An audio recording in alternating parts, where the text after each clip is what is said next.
başka bir tepeden. Sana dün bir tepeden baktım aziz İstanbul. Görmedim, gezmediğim, sevmediğim hiçbir yer.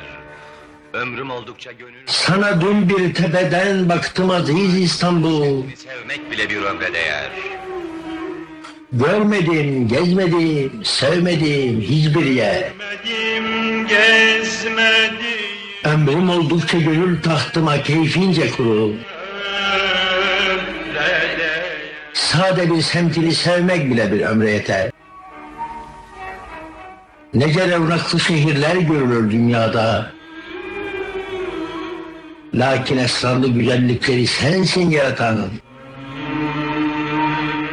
Yaşamışsın derim. En hoş ve uzun rüyada. Sen de çok yıl yaşayan, sen de ölen, sen de yatar. Başka bir tepeden.